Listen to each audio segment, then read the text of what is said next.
Hi guys, welcome to my YouTube channel. Today we find the value of this fraction. So now we solve it by PEMDAS rules.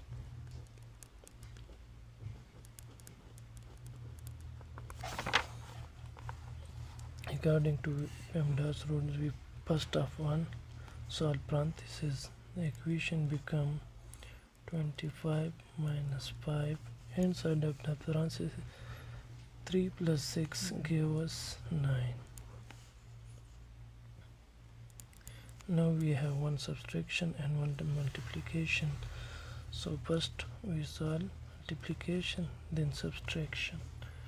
25 minus 5 times 9 equal to 45. Then subtraction. 25 minus 45 equal to minus 20. The correct answer is minus 20.